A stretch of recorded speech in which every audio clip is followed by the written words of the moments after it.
Hello everyone, I'm Gary Hunter, a marketing professor. As we move from this more micro perspective and towards a unifying framework, three major components associated with designing marketing strategy emerge. To understand markets, heuristics can help as they simplify the complexity of reality to help us comprehend and frame some of the most salient and meaningful characteristics. We use heuristics every day, often without considering them as such. And business schools and consulting are famous for applying such frameworks to solve countless problems. The earlier slide on value propositions, which resulted in a 2x2 matrix, is an example. The main slide that encapsulates the unifying framework that we'll talk about a little bit later is also a very complex heuristic, but both are good examples of heuristics and how they can be used. For more quantitative-minded students, stochastic models, such as those commonly used in marketing analytics and other studies of applied social sciences, cannot capture all the variance. Similarly, conceptual frameworks simply take this logic that I'm using on multiple regression or those types of models and extends it one step further, and are particularly useful when we know even less about the particular context or model we're trying to build. So heuristics, the best heuristics, identify the most important aspects one should consider and are easy to recall and implement. So possibly the best known and most widely used heuristic in marketing is the 4Ps framework. Here I'm employing two other heuristics, the 5 Cs and STD and P, to simplify this framework, which will be used later as a building block for the overarching framework on marketing strategy and analytics. So first, identifying needs occurs through a market opportunity analysis. So a market opportunity analysis centers on determining whether or not anyone or how many people potentially value different marketing mix elements associated with a prospective offering. The 5 Cs represents components of a marketing opportunity analysis. They are customers, competitors, company, collaborators, and context. We'll go into more detail on each one of these factors later, and the whole idea of the coverage of the course is to get more depth into each one of these areas.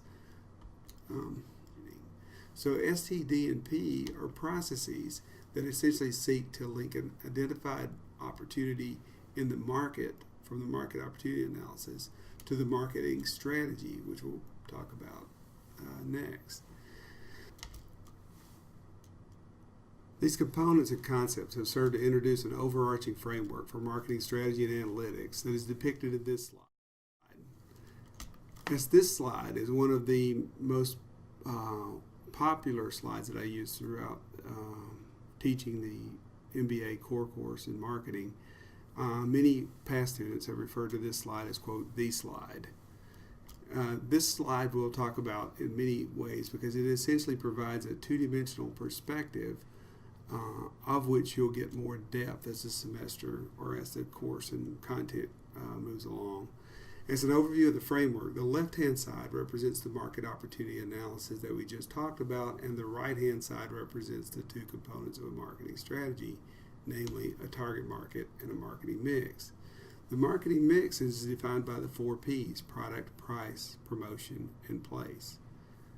STD and P link the identified market opportunity to the marketing strategy. So the slide is useful in considering marketing strategy from an interactive, dynamic, interdependent perspective. One need not start on the left and move to the right. One need not start with product and move to price or promotion or place. Essentially, just dive in. Use the framework to start whatever fits best with the situation or the marketing problem you're trying to solve. In the end, however, the idea is to consider all 14 elements of the framework in designing and implementing marketing strategies. So while the slide at this stage represents a two-dimensional overview of marketing strategy, the idea is to add depth to each of these components so that you see a third dimension through your studies and your experiences Different levers of these 14 become more important in different situations, and over time you'll develop your own views on what elements are most relevant to your work as a marketer or the situation or problem you're working to solve. That's going to define 14 variables. Here we started with like 2. We said X and Y, right? Now we're up to 14. Right, so 14 variables are going to define the strategy, basic marketing strategy for the course, right? So 14 variables that are there. Who's counting 14? How do you get 14 out of that slide? The 4 Ps. The 4 Ps, the target market. So there's actually 5 that are down there, right? 5 at the top in terms of the Cs.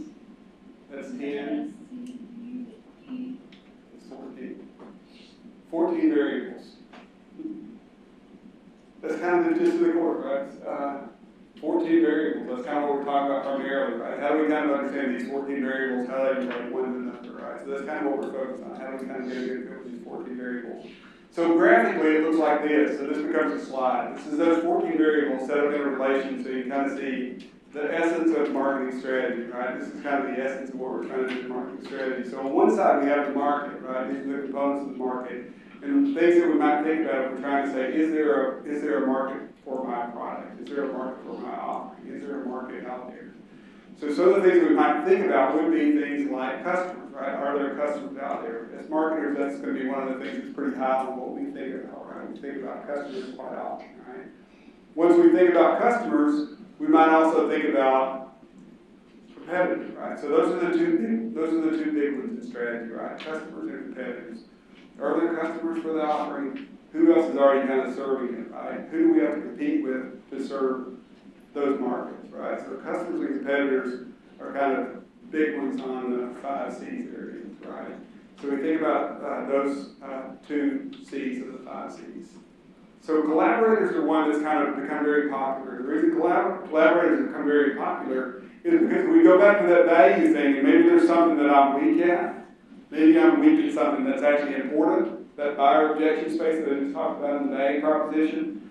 Maybe there's someone else who's actually good at that, and I can kind of partner with them, right? So this is kind of the idea of collaborating, right? So maybe that I've got some space where there's a collaborator who's out there, and I can kind of turn to those collaborators and go from like something that was a weakness for me as an individual company that becomes a strength for me when I add a collaborator. So when we get to the Calyx and Corolla case, that's next week, right?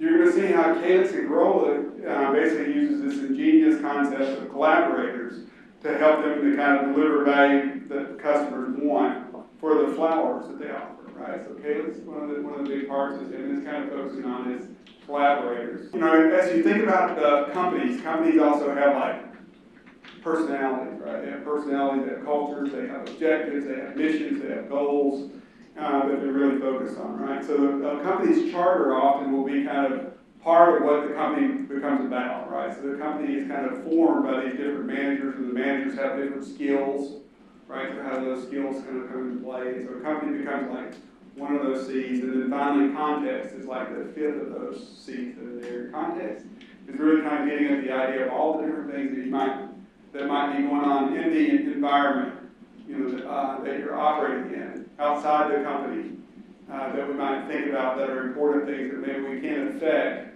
that we may not be able to change, but we may need to be aware of. So that's kind of the idea of context. So the other slides we're going to do is they're going to give you depth in each one of those. So you're going to get depth on ways to think about customers, depth on ways to think about the company, depth on ways to think about collaborators, depth on ways to think about competitors, right? Depth on ways to think about the context. So this kind of gives you a 2-dimensional perspective of marketing strategy. This is the market on the left-hand side. This is the strategy on the right-hand side, right? So we've got these 2 components of the marketing strategy that we're now going to kind of escalate to 5 different variables, right? The target market plus the 4 Ps. And the 4 Ps are kind of what we're changing. So as I was talking earlier about Toyota-thon, I was giving you examples of things you might change about the product, right? The car itself, make the brakes better, make the engine faster, do all those different things to kind of change the product itself. But then I also talk about other things that are more about price-related things, right? I can kind of change my finance group, I can change different things about the offer here, change some of those components. I might change the place, right? I might change where I'm offering it, right? So that's kind of a place kind of component. Or I might change like where I put the promotion out there, what ads, what media I'm using to try to get the word out or to communicate to customers about what my opportunities are. So that's kind of the 4 Ps.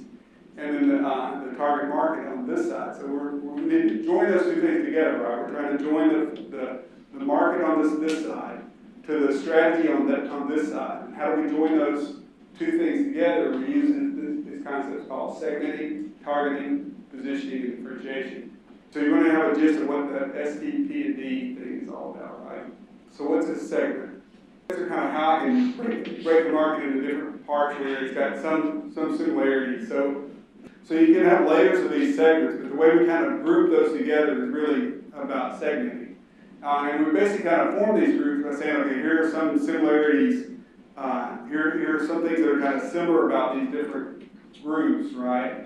And we can do this with businesses as well, right? So some of you guys are kind of in business markets and stuff like that. You can kind of say there are different groups or different industries maybe that kind of work better in different ways for the products and the offerings that we have. We might group some of those together. As we group them together, some of those are going to fit what we do and some of them are not. So that's kind of what targeting is about. Targeting is really that second step. Once we kind of form these different groups, it's like, well, we don't really offer the right things that appeal to this particular segment. So that's the targeting decision where you're deciding this is the group or the segment that we're going to go after. So that's the idea of targeting. What helps us a lot of times in terms of targeting are these concepts of differentiation and positioning.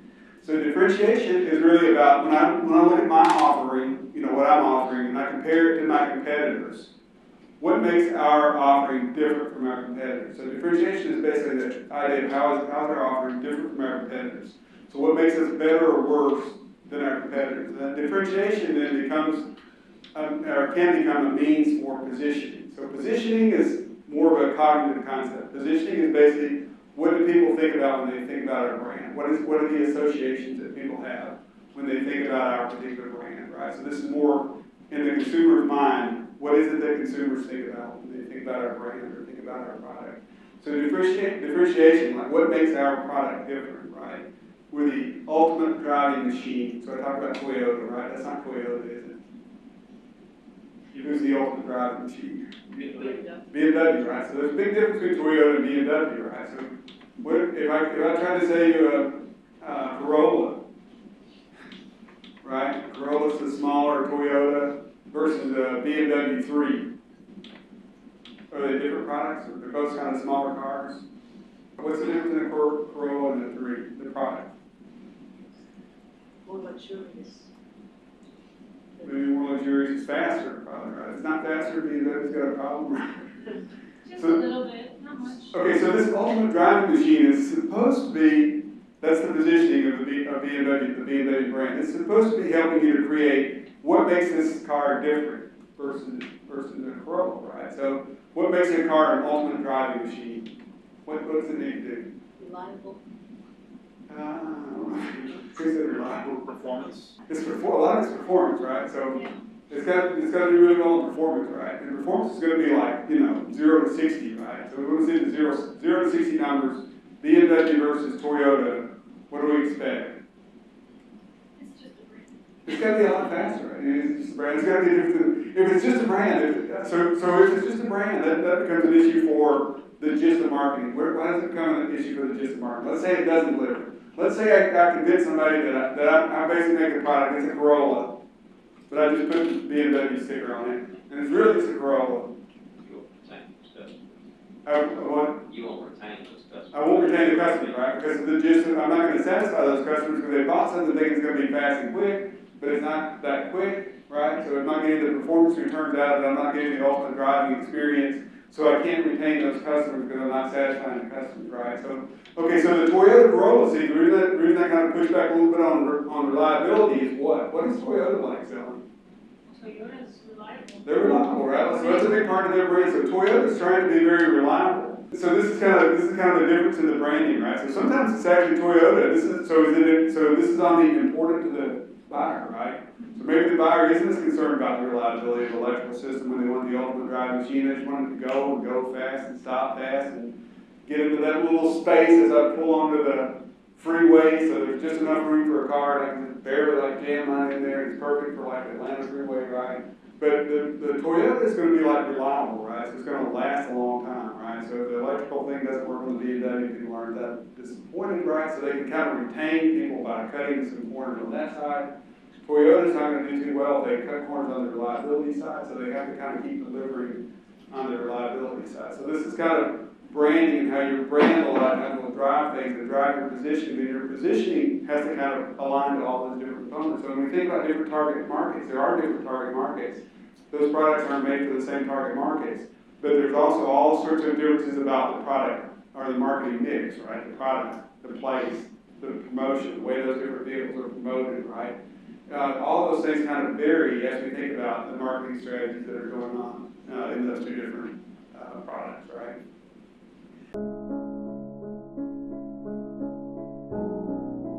All the best with your efforts to master marketing and sales. I'm Gary Hunter, and I hope you have a great day.